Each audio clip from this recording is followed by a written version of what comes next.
Hello everyone, I am Conquering History Games and welcome to a new campaign on the channel. Today I'm going to be playing In the Name of the Tsar, an alternate history mod for Hearts of Iron 4.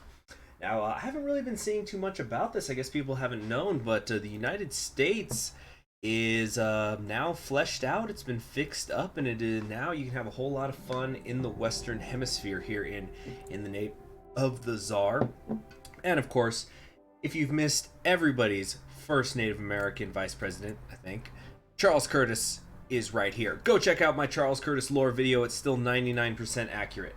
That's for Kaiserreich, though, not In the Name of the Tsar, which we are going to be playing here today.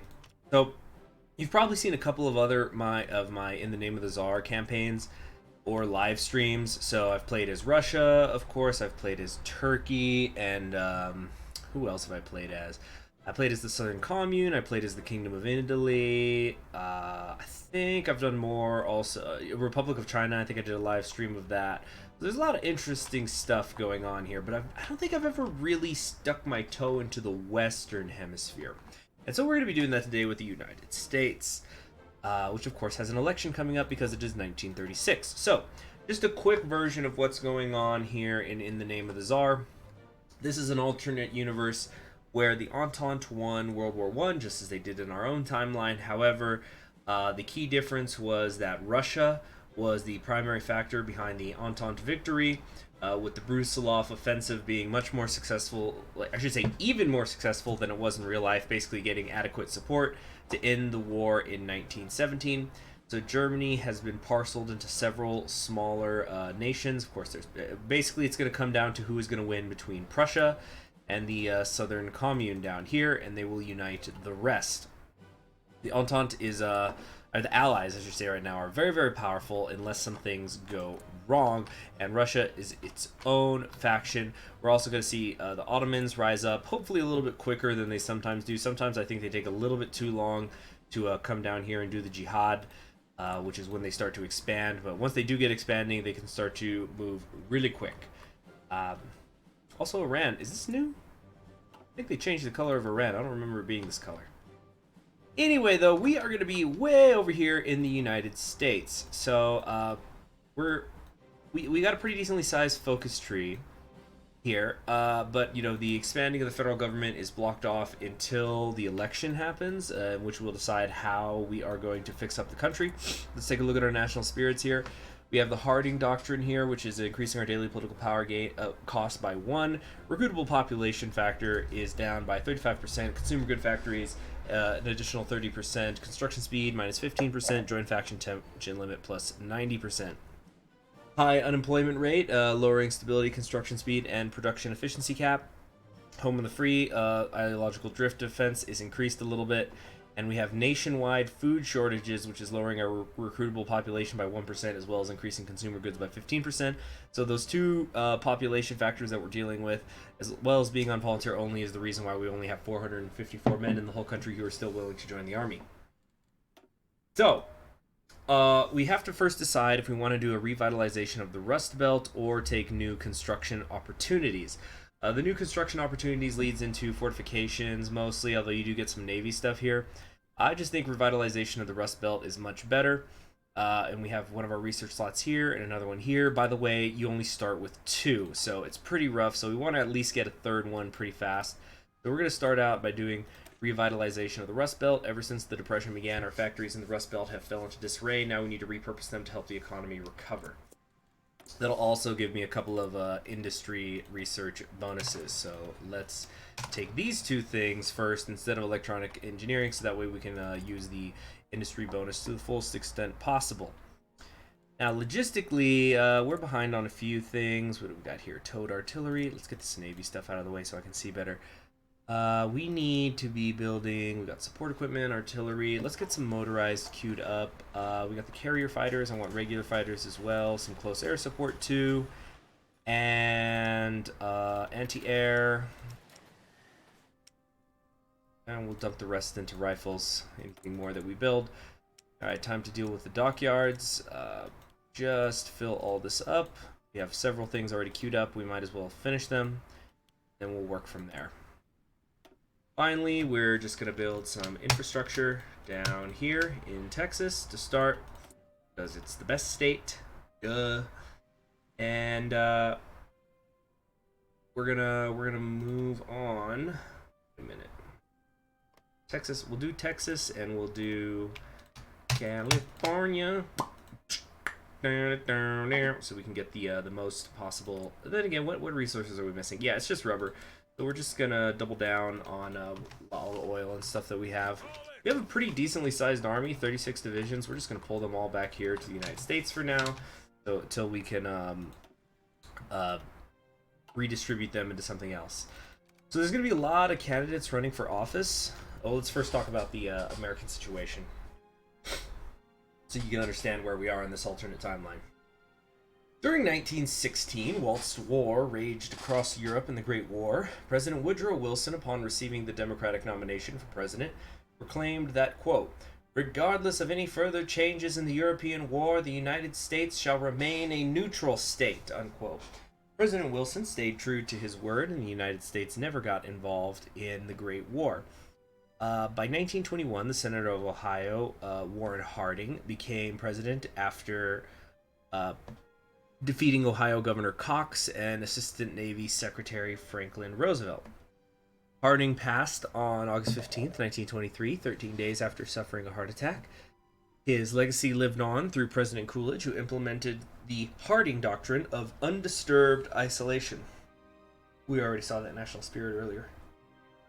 Then, on March 4th, 1929, Herbert Hoover became president, marking the start of the most turbulent years of American history, from between the War of 1812 until the death of Lincoln. Incidentally, that's my favorite period of American history to study. In 1930, industrial and agricultural production stagnated before taking a significant downturn in December 1932, just weeks after Hoover's landslide victory against New York Governor Franklin Delano Roosevelt, after the public learned of Roosevelt's crippling disability following polio. Hoover failed to improve the situation, and his questionable dealings that linked back to the Teapot Dome scandal that crippled Harding's administration suggested that Hoover personally profited by using the Commerce Department to sell some of the oil. Hoover was soon impeached by Congress, and on July 4th, 1934, Charles Curtis was sworn in as the 32nd president. Throughout the past 6 years, the Socialist Party has gained ground across many industrial states, whilst Huey Long and his American Union Party now dominates politics in the former Confederate states, resulting in a divided Congress. With increasing fears over President Curtis's health, many wonder whether he will run in the upcoming presidential election or potentially become the first president to resign. Regardless, the country teeters on the edge of disaster with a competitive four-way presidential election, and it is unclear what may happen next. Roger Dodger. All right. Right now, we're moving along. So, as in just about any U.S. game during this time period, things are going to be slow for the first 10 months or so. We're going to have some events, of course, but not a whole lot going on. Let's get Eisenhower. Let's not do American Caesar. How about that? Okay. Oh, yeah, and then they're doing that thing where... okay, let's change the... I think the National Guard divisions are actually stronger right now than the infantry, regular infantry. Which I suppose is reflective of how the American Army used to be set up. You know, people praise the 3rd Infantry Division, which is the famous Rock of the Marne. I'm talking about our real life now. The famous Rock of the Marne that helped defend at the Second Battle of the Marne during World War I. So they become known as the Rock of the Marne, a title that has followed them through several wars. Like we're talking about the same division that, for example, took Fallujah in Iraq. Was it Fallujah? Oh, you know what? I think I'm mixing them up with the Marines. I think, no, the 3rd Infantry Division took the airport in Iraq. Well, that doesn't matter. The point is, the point here, Curtis just had a heart attack. The point here is that this so-called Rock of the Marne division had 4 National Guard divisions right alongside it, because that's how the American military, and there still are National Guard divisions, but that's how it used to be, is that you had the National Guard, and so because they have at least a bit of training, they were a base to build around. Let's see here. So we're gonna do... We could go down here, but I really have just no interest in coming down here. Yeah, new construction opportunities. Wow, 4 civilian factories, really useful. I guess that can be useful, but we're gonna do... Yeah, let's quickly grab the federal research grants so we can work on industrial technologies. So I've looked... Oh yeah, this is the decisions. A lot of stuff that can increase popularity. Young Turk Rebellion also just happened over there in Turkey. We have a lot of stuff where we can prospect for resources. We probably won't do that. Although, is there a rubber one? No. So then I don't care. Alright, we can modify our government already. I think we're going to save up to get Bradley. I think I'm going to go Superior Firepower today. Yeah. Because, although it wouldn't take too terribly long to catch up over here. We could do Patton. Dang it. Now I'm questioning myself. What kind of tank designers do we got here? Nothing that lowers production costs, but...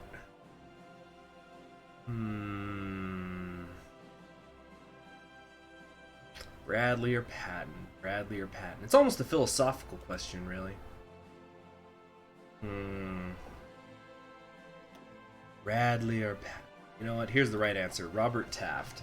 Robert Taft, son of former President Taft, who's going to be our silent workhorse and give us some more stuff here.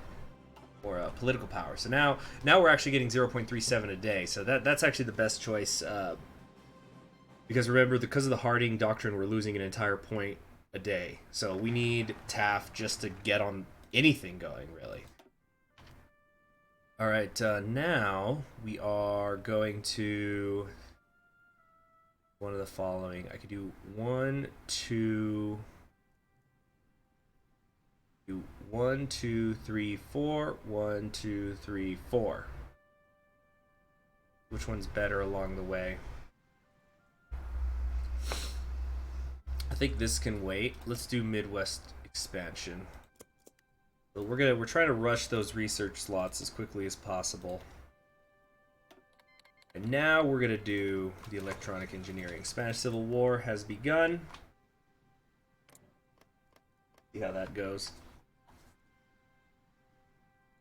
Okay, oh, right, I was supposed to be changing these out. So what we'll do here is, we'll do the crossed rifles for these guys, and the National Guard, you'll be the Rooks. Great. Alright, meanwhile, coming over here, dispersed industry. Pick that one up real quick. Yeah. About every 3 days we get a point. It isn't much, but it'll hopefully add up over a long enough period of time that I could really get something happening.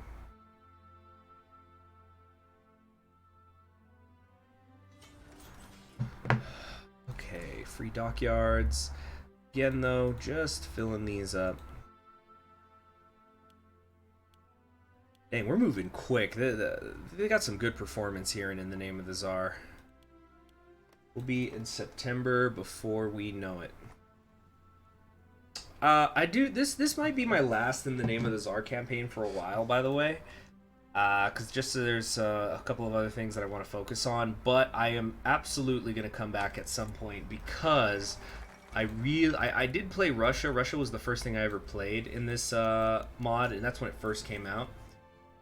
John Nance Garner of Texas is going to be running for president, and Alf Landon of Kansas will also be running. But I really want, you know, they've changed this focus tree since the mod first launched, and I really want to do Third Rome. Seems very fun. All right, continuing to move on. Let's get some resource effort, and come and grab the improved machine tools. Great. Good stuff. What's going on in Austria? As you know who made an appearance? We'll soon find out. Which leader with the last name that starts with H is going to be in charge? Meanwhile, over here in Turkey, seriously, naval effort. Okay, the Tsar Nicholas has died, so now things are going to get a little weird over in Russia. It's going to be interesting to see how it plays out. Okay. Incidentally, we are currently the Republican Conservative Party. I don't know if I had mentioned that. I figured because it's Curtis, people knew. Okay, let's get convoys going now. Got some convoys. We're just gonna go with some cheap-ass submarines, and I don't even want to bother with capital ships right now. Yeah, sure. Let's get some. We'll just have to trade for a bit of chromium. No big deal. Alright. That's fine. Okay, so Curtis is gonna try to help, solidify the vote in Kansas by, not that he really needs to since Landon's from Kansas anyway, but we're just gonna come over here and build some more infrastructure right in the center of the country. You guys know I don't like to build anything besides infrastructure until I'm at least at partial mobilization. We're gonna hold off. Besides, I've got war support issues. Alright, reforming the education system. This will give me a nice, flat 5% boost to my research speed. Going to be more than the first 2 mechanical engineers. Well, not more, but it's going to be like I got the first 2 engineering things combined. Very good. I'm just trying to get to this election. We're almost there. Wait, I'm sorry, did I say September earlier? I meant to say November. I'm thinking of when MacArthur used to be able to take control of the government in Kaiserreich. My bad. Alright, so we're going to keep organizing these. So we got a lot of National Guardsmen here. We'll put these ones under Bradley. And, okay, what have we got here? So these are our regular infantry. There, and then we've got a bunch of, I don't know what's. We'll turn these into infantry too, just to make things a little bit cleaner. Like so. Great. Alright. For infrastructure! More. Work the Ohio River Valley area here. The old Midwest. The Old West, I guess you could say. The old West. The older before the Old West was Old West.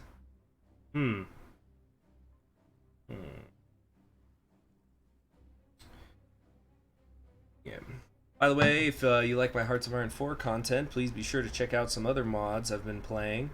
Of course, there's Kaiserreich. I've got Führerreich on the channel as well. Some Equestria at War. Moe-Reich, too. Got to represent that. Let's see.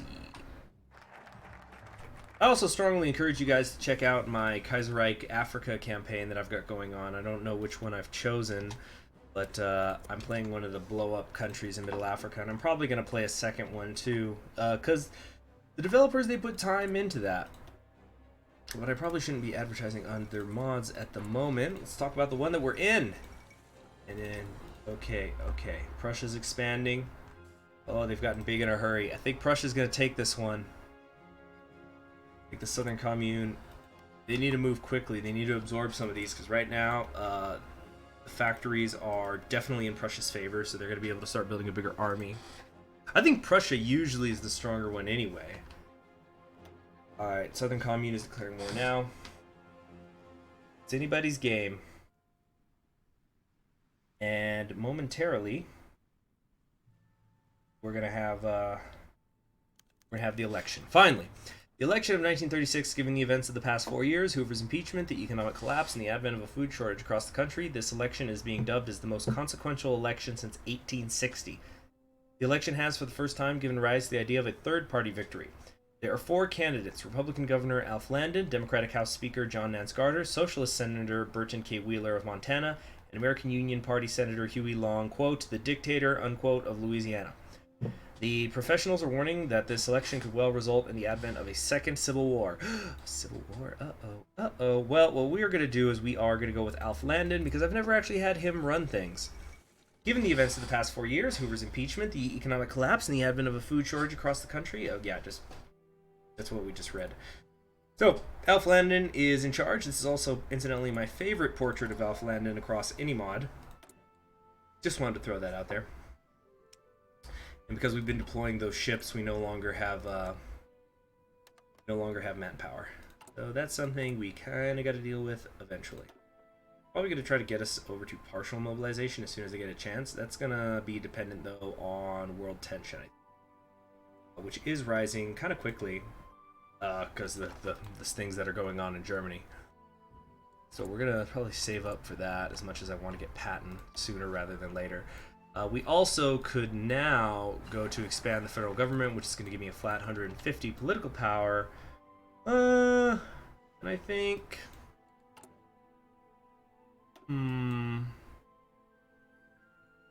Really don't care about the War Powers Act, but we need that to come in here and work on our army. So we could get set up for the further research improvements, but we can't have the high unemployment rate, which we do right now.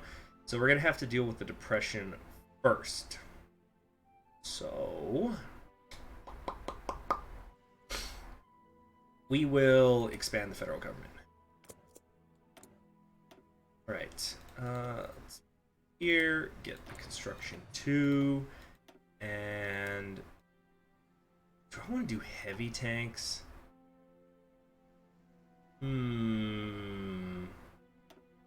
Maybe. No, let's grab this first. Yeah, that'll be fine.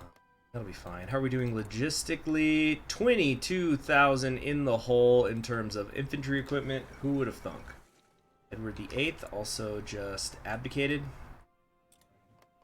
I think they get a national spirit off that. Yeah, you know they have George VI that gives them more stability. Got it. Congressional election results. With the presidential election comes elections to Congress. Of course, we'll have the Republicans take Congress to increase our popularity just a bit, putting us all the way up to a whopping 35%. Wow. Amazing. Yes, sir. Hopefully we can avoid the Civil War. Really curious to see what's going to happen, because you never really know what's going to happen in this this game, at least not until Germany figures out where it's going to unify. Either way, they're probably going to expand out, but things can get a little bit weird, especially because we have the historical AI on. All right.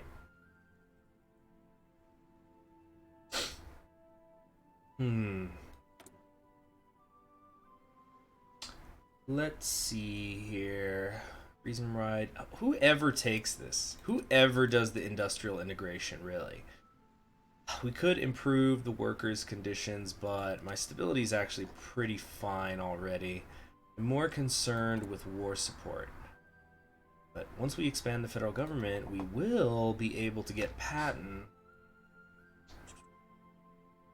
Oh, Curtis LeMay, Strategic Destruction Doctrine plus 10%. How very interesting.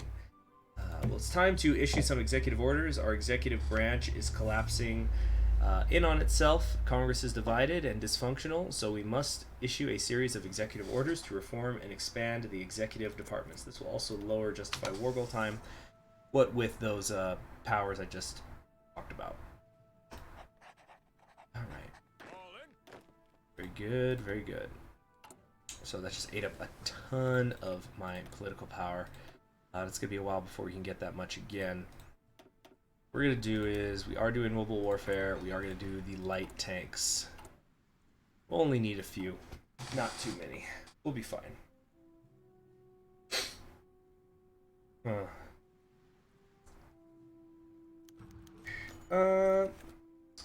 Ohio River Flood of 1937. We're going to lose stability, and now we have a bunch of repairs we have to do. How very annoying. I guess let's actually prioritize those. This is Alf Landon. Not Hoover, not Harding. Not even Charles Curtis. It's Alf graying early Landon.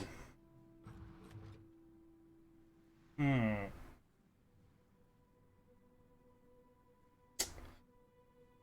the music is sounding really, really light.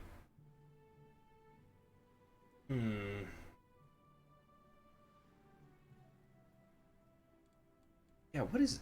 Music is so quiet. There we go. Nice Soviet anthem that always cranks things up. Having said that, we probably will be fighting a civil war at some point. In fact, I would count on it if I were you. Okay, now, we have a few areas that we can go down here, such as reforming justice and whatnot. We cannot expand the Department of Labor because we are not socialists or Spartacus, nor can we establish the Department of Propaganda because we are not paternal autocrats or nationalists. We're going to run the line as social conservatives.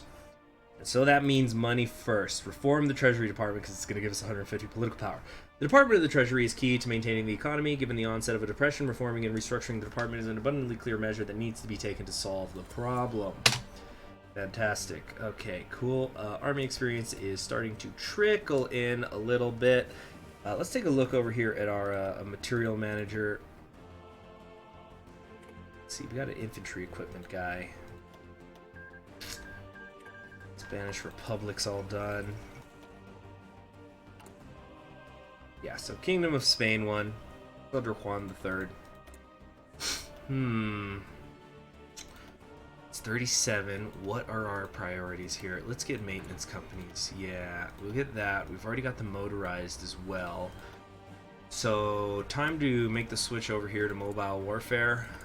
We could have gotten a head start off of the superior firepower. Get somebody else here. Let's get Clark. Clark's always good because he has that infantry bonus. Very cool. Very, very cool. Okay.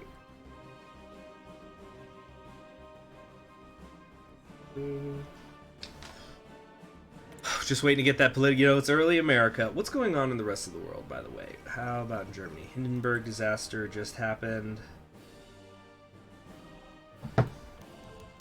Opening of the Golden Gate Bridge gives me a tiny boost in political power, and Spain is getting moving early.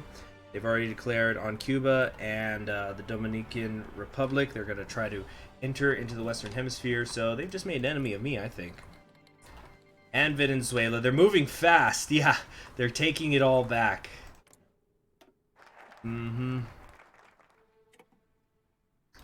So look for Spain to be entering the Western Hemisphere in a gross violation of the Monroe Doctrine.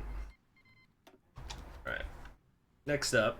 Well, let's see here. We could abandon the... You know what? We probably do have to go abandon the Harding Doctrine real quick because it's a whole one political PowerPoint a day as well as all the other horrible effects. So it's just going to take us 2 focuses to get there. We really got to fix it up. Okay, what we got here? Industrialist, compassionate gentleman, etc., etc.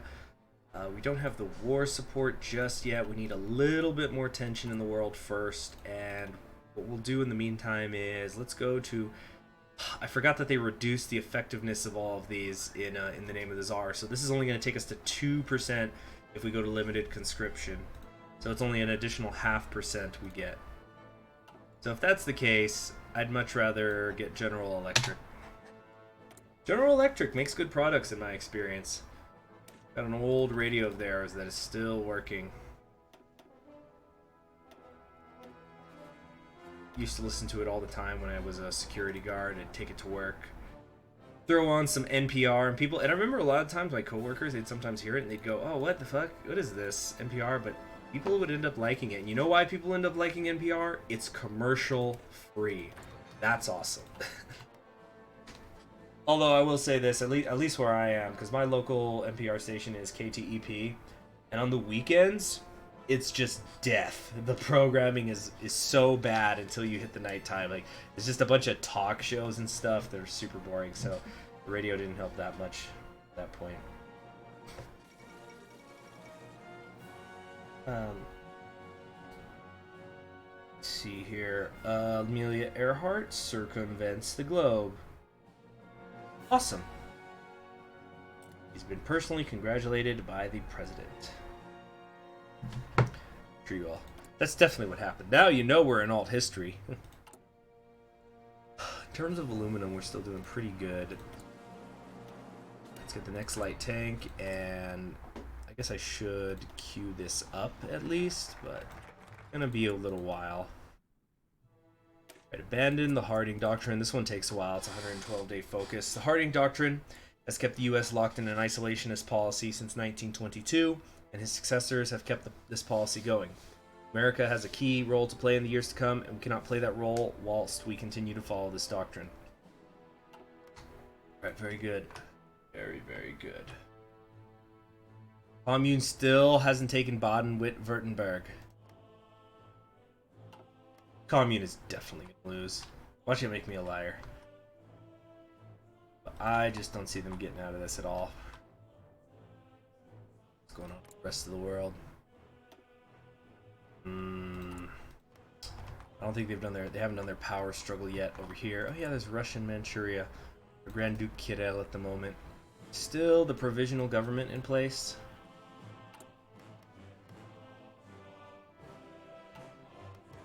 Pulling the economy from the center.